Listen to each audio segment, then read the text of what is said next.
সনাতনী হিন্দুদের অন্যতম ধর্মীয় উৎসব অম্বুবাচী এবার শুরু, বিশেষ করে সদপা মহিলাদের মধ্যে এই ধর্মীয় আয়োজন নিয়ে ব্যাপক তৎপরতা বরাবর পরিলক্ষিত হয়।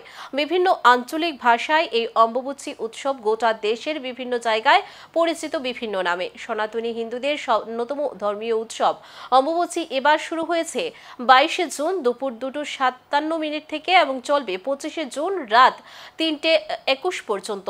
এই উপলক্ষে আগরতলা লক্ষ্মীনারায়ণ বাড়ি মন্দিরে মহিলারা সিঁদুর বিনিময় এবং পূজার্চনায় অংশ নেন।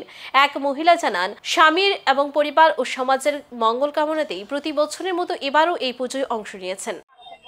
এটাই আমার প্রথম বছর, যে কারণে এখানে আসা। আর এখানে স্বামীর মঙ্গলের কারণে আমরা সবাই সিঁদুর খেলি আর সবাই সবাইকে রাঙিয়ে তুলি, যাতে সবার জীবনটা সেভাবে রাঙিয়ে ওঠে।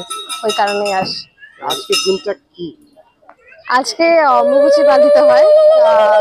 আজকে থেকে আগামী 3টি দিন অম্বুবাচী পালিত হয়, যেখানে আমরা মা কামাখ্যাকে স্মরণ করেই, মা কামাখ্যার কারণেই আমরা হয়তো এই দিবসটি পালন করতে পারি। কি প্রার্থনা করলেন ভগবানের কাছে?